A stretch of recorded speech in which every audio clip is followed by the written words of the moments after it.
Hello, welcome back to my channel. My name is Kayla and today we are on a very important mission. Today I'm going to be attempting to read for 24 hours straight. I have tried many 24-hour reading challenges in my lifetime, but I have never fully accomplished like staying up for the full 24 hours and reading all the way through. And so today we are going to try to do just that. I'm going to be taking you guys along and vlogging, and we are going to be reading for as much of this 24 hours as I possibly can. We are kind of in a rush. It is currently 11:57, 3 minutes to midnight. So let's quickly pick out what we're going to read for this challenge. Okay, so we're at my shelves and let's pick out our TBR for today. First of all, I do want to finish up my current read on my Kindle. In my setting up my new Kindle Paperwhite video I just made, I started talking about my first book I read on here, which was Behind the Net by Stephanie Archer. It's the first book in the Vancouver Storm series, which is a hockey romance series. Grumpy Sunshine, really cute, and I got around 100 pages out of the 420, so I'm gonna wrap that up first. And then after that, I was thinking a genre change might be a little fun, so I'm thinking we might read Everything I Know About Love by Dolly Alderton. This is a book I've heard so much about. Everyone seems to love it. Everyone seems to be a fan, and I really wanted to read it towards the beginning of this year. So perfect timing. This is a memoir, and that's all I know about it. Like, I've just heard that it's life-changing and a lot of people enjoy it, but I don't really know much of the content in here. So, and then after that, I was thinking I wanted to try Morbidly Yours by Ivy Fairbanks. This is like a random pick for me. I don't know why. I just feel like, first of all, like for a reading vlog wise, it's kind of short, so it's probably conducive for that. But also, like, it's just very intriguing. There's like them on the cover with a shovel and like a headstone. Like, I really want to figure out like what the vibes are of this book and like the overall like situation here. So we have this as an option as well. And then I also like to have like an audiobook kind of running throughout my reading challenges. And an audiobook is great for when you're doing other stuff throughout the day and need to use your hands. And so for this, I was thinking we should try Ali Hazelwood's audiobook. I believe it's called Two Can Play. Again, don't know what it's about. I know it's gonna be romance. It's probably gonna be STEM-esque, and I know I'm probably gonna enjoy it because it's Ali Hazelwood, so hello. And that is 4 books right there. I really do not foresee me reading anything else past that. Like, if I finish these, that would already be amazing. It is officially 12 o'clock, so you know what that means. 24 hours on the clock. And we are off. I have my Kindle right here, so let's continue Behind the Net. Like I said, I'm around 25% of the way through now. And it's a hockey romance following Jamie and Pippa. They used to know each other back in high school and had unrequited crushes on each other. Jamie was this really hot hockey guy, while Pippa was this kind of nerd and quiet music girl. So they didn't run in similar friend groups, but they always had a thing for each other. And now Pippa has just been hired to be Jamie's assistant because he just joined the Vancouver Storm team. He switched over from his New York team to be closer to home because his mom is struggling mentally. She's having really bad panic attacks, and so he's just really focused on that and doing a good job on the team and not wanting any distraction. So he's very grumpy to have Pippa come back in his life and like interrupt him in this way. But Pippa is not having any of it, and she's just this ray of sunshine. She takes care of their dog, the dog that he just got, I should say, named Daisy. They live in the same apartment together, so there's forced proximity because she moved in with him, and she's still also recovering at the same time from a kind of like emotionally abusive ex. She's working on her self-esteem and trying to get back to music again. So there's a lot going on, and I'm really liking it. So we are going to sit back here and continue on with this.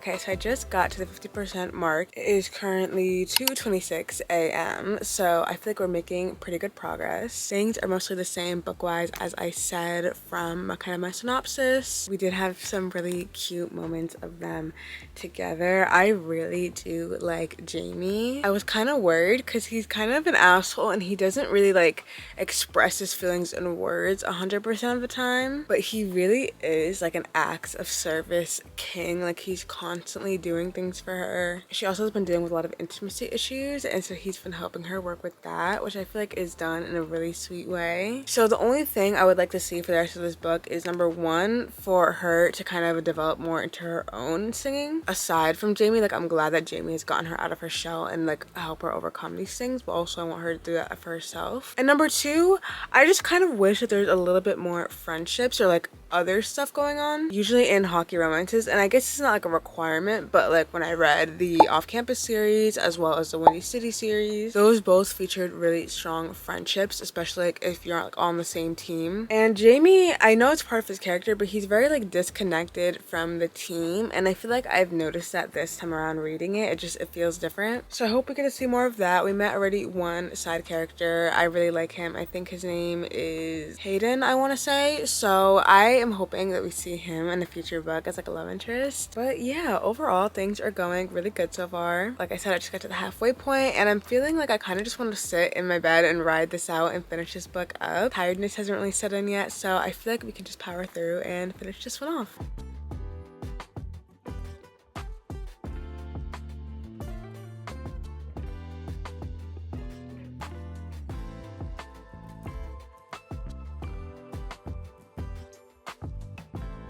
I have just officially finished my first book of the reading challenge. Behind the Net is all done, and I'm just gonna give you guys my quick final thoughts on how I felt. I think I'm going to give this a 3. I was debating between like a 3 and a 3.5. I feel like I'm leaning more towards a 3. I did like this book and it delivered on a lot of the things that I wasn't sure if I was going to do. Towards the end, we got a lot more character development with Jamie, where he was getting more to know his teammates as well as resolving a lot of things with his mom. Also, there was no third act kind of like conflict breakup, which was surprisingly refreshing. I'm not saying like a third act breakup is like gonna make or break a book. They're so common, I'm used to at this point. But it was nice not having our couple just split up and be apart for the last 20 pages of a book and for them to actually just be happy at the end. So I enjoyed that part. I do think, however, it was just a little bit smut heavy for my taste, and that's kind of saying a lot because I would not consider myself a prude. I like steamy scenes in my books, but I felt like there was just so many of them in this one for some reason that like some of those scenes could have been replaced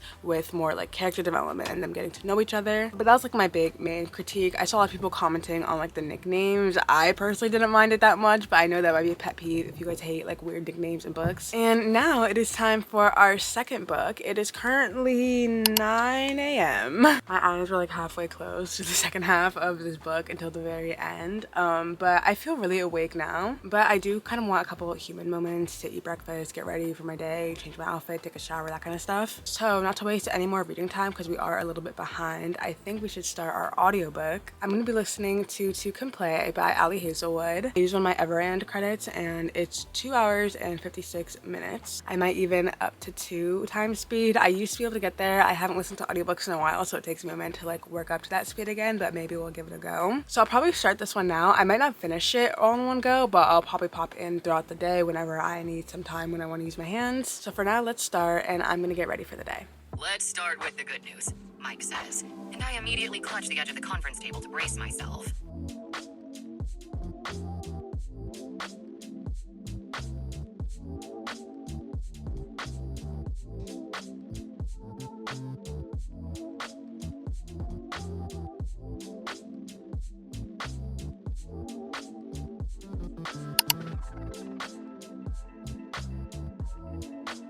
Okay, so I've been listening to my audiobook for a little bit. I am 65% of the way through already. I have an hour left. This is like an enemies to lovers romance between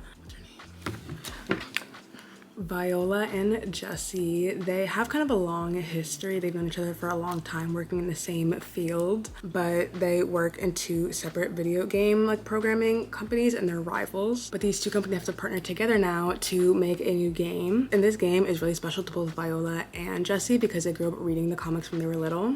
But they don't like each other. It's a lot of miscommunication, but kind of like not like awful miscommunication. Sometimes I don't like that trope, but I feel like it's going good here. It reminds me a lot of Love on the Brain. Very similar concept, very similar vibes. Levi and Jesse give very similar energy, so if you like that one, I'm pretty sure you like this. Ali Hazelwood is really, really funny. I'm always laughing all the time when I listen to her audiobooks, and this one is no exception. But now that I got ready and I am thinking I'm ready to get back into physical reading. So we're gonna start off with our next book, which is gonna be Everything I Know About Love by Dolly Alderton. I am very like apprehensive going into this book. I've heard such good good thing. So I feel like I'm going to love it. But also it's a memoir and I don't really read memoirs or love nonfiction at all. So I'm kind of nervous. We're gonna see how it goes. I know nothing about this, what's included in it. I feel like it's just gonna be telling stories about her life. But I'm gonna go cozy up on the couch and we are going to start this one.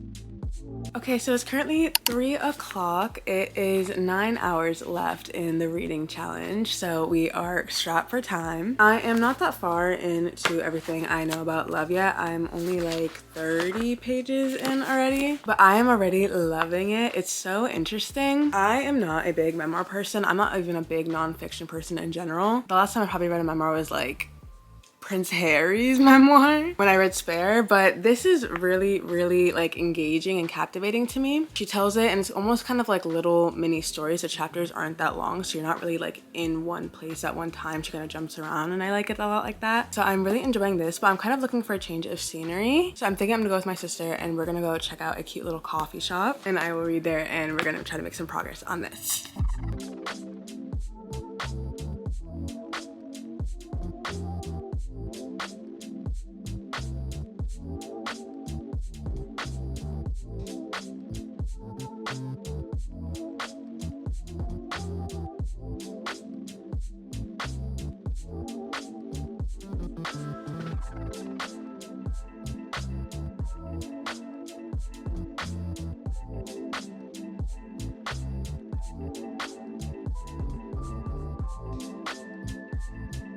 Floods with heat.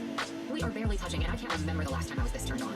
Reading update. Okay, it is currently 8:28. It says we have exactly 3 hours and 43 minutes on the clock left in our reading vlog, which is not a lot of time at all. I ended up first finishing To Can Play by Ali Hazelwood, the audiobook. I listened to it on the way there and back and we wrapped it up. I think my overall feelings on this are going to be a 3-star. This was really solid actually. I think Ali Hazelwood is always going to eat for me. She's always going to bring a good, spicy, fun time. Her writing style is very playful and funny. There's laughing moments, but also she mixes it with this like really good tension and buildup. I don't know exactly what maybe I can put my finger on as to why this wasn't like groundbreaking for me. Number one, I think maybe because this was an audio format and I don't think that audiobooks are like lesser. However, I do feel like sometimes I connect a story more when I'm reading it with my eyes. I also just kept thinking of Love on the Brain when I was reading this. It reminded me a lot of it, not specifically like the whole thing, but the setup and like the concept and how like everything goes is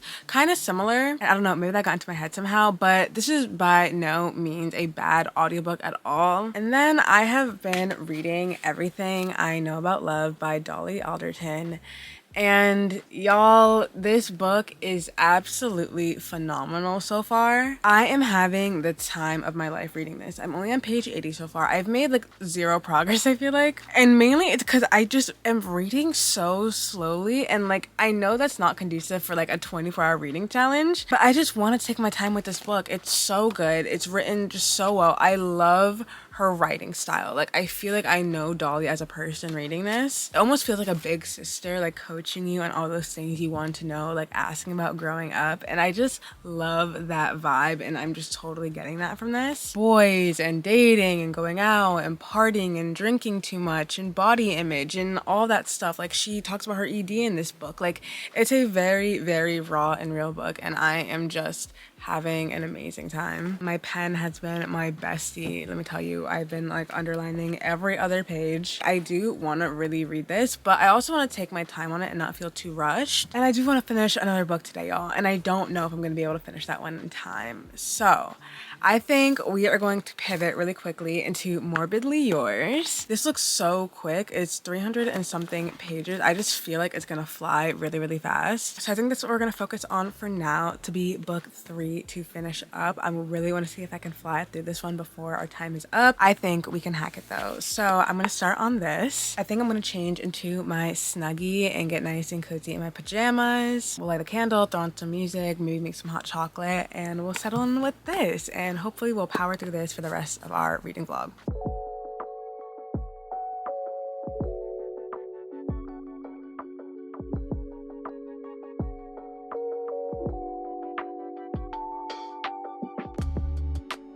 Y'all, it is literally 10:30. We are on the final stretch. I am currently halfway through Morbidly Yours by Ivy Fairbanks. Let me tell you what's going on. So we have Lark and Callum. Lark is from Austin, Texas. She is moving to Ireland though. Her husband has passed away and she's kind of going through a lot of grief, and Austin holds a lot of those memories for her. So she moved to Ireland to pursue her job in animation. She makes movies and like little animations for shows and stuff. And so she's come to relocate for this job, and she happens to move in right next door to a funeral parlor. She has no idea it's a funeral home though. When she goes in, she assumes it's a little cute bed and breakfast, but she runs across our funeral home director, Callum. He is described to me as very, very cute, very, very sweet, but he's very, very introverted and shy. He's a stutter that makes it very difficult to talk to people, which is not ideal at all because of the situation he's in. His grandfather just passed away, and so he's set to inherit the entire funeral home, which is his job, it's his life's work, but he can only inherit it if he has a wife, and he needs to have a wife by 35 and be married, or the funeral home will go to his dad, who is not at all for the family business. It's kind of like the villain situation because he wants to sell the funeral home to their competitor, and Callum does not want this to happen. So he's on the lookout for a wife, which is very hard because number one, his social issues, but number two, he believes he's demisexual, which it means it's very difficult for you to find attracting to someone unless you know them. So how do you get to know people if you're socially anxious? It's this whole thing. And so Lark has been helping Callum try to get him to go on dates and really open up to do the situation. Callum low-key wants it to be her, and she is feeling some vibes to him too, but she's very, very hesitant because she doesn't want to enter another relationship after the passing of her husband. We don't know exactly how Reese, her ex-husband died, but we just know that she blames herself and she's like, I don't want to enter anything else. I want to be single, but she's finding it hard to deny her attraction, and things are definitely heating up. They're having really cute moments. I'm really enjoying it. I don't know if I'm able to wrap this up before 12, but I really, really want to try. Like I said, we're already halfway through, so let's see how much we can get done now.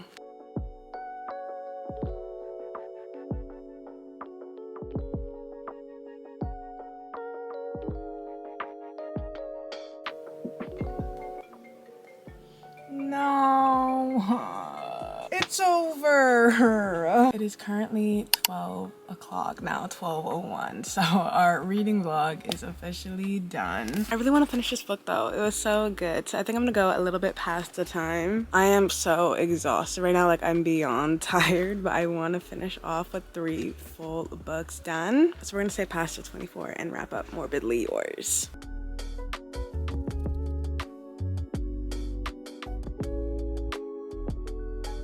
Book is done, y'all. I just finished. Holy crap. I'm so tired. I've been reading for like 26 hours straight. It's almost 2 o'clock. Didn't even take off my makeup. I'm so crusty right now. I'm just gonna go to sleep this whole vlog off, and I will come back to you guys tomorrow with like a wrap up of everything I read. Hi guys, it is a couple of days later. I honestly completely forgot that I never ended this vlog. My bad. My sleeping schedule has been so fucked since that reading challenge. I am just all over the place. Anyway, we are here. Let's first like do a review of Morbidly Yours by Ivy Fairbanks. I never fully, I feel like, talked about this one. I ended up finishing this one, I think, like a couple hours after the reading challenge, and I landed on a 3-star for this one. This book was very, very enjoyable reading it, going into it. I really, really liked the characters. Callum and Lark, it was kind of like a Grumpy Sunshine situation, but not in the traditional way where Callum was more reserved than like a grump, but I still really liked how Lark brought out this really nice side of him and really opened him up. On the flip side of that, Lark was dealing with a lot of grief and hard feelings about her ex. Well, I mean, it is her ex, but she's a widow. It's her husband who passed away. So she's dealing with that, and I feel like they both kind of helped each other navigate and deal with that tough time. I will say that the one big gripe I had with this book is that she didn't tell Callum the reason why she wasn't with her ex anymore. Like, she let him believe that they were just divorced and kind of like a nasty divorce situation situation instead of telling him that he passed away.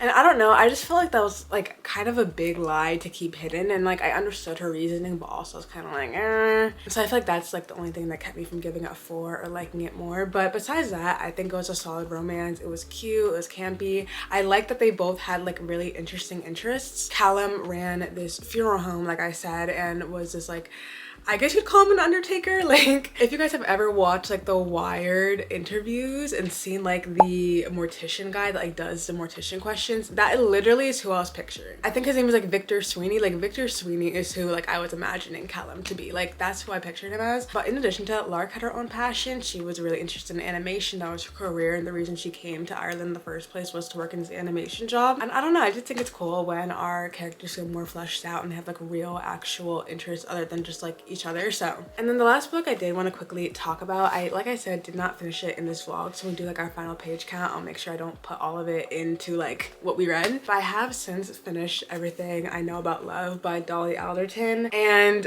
I was completely and totally right with all of my feelings I had that I was giving in the first 24 hours that I read this. Like, this is phenomenal. She navigates friendship and dating and drinking and drugs and college and all that stuff, and kind of her feelings about it and how she grows and evolves. I can't fully describe my love for this book, I feel like, properly. Some of it I think comes down to being right place and right time. There's just something about the writing style and how she was presenting everything that just, it felt like I was reading things out of my own brain. Or even other times when it was something I had never even like felt like I thought of, but I was like, yeah, I've had this feeling and experience before, but I never could put a name to it. Like, not only is she extremely descriptive and detailed, I felt like I knew the friends that she was talking about. Like Farley, like I feel like Farley's my best friend now. I have never met this woman in my life. She's like a 30-year-old woman who has no idea who I am, but like at this point, like me and her are besties. But she also balances it with this like wit and funny and smartness to it. Like, she's so clever, and like I can't. I've already texted all of the female friends in my life and been like, you guys need to read this. Like, genuinely, I know even if you don't read, like, you guys have to pick this one up. It feels like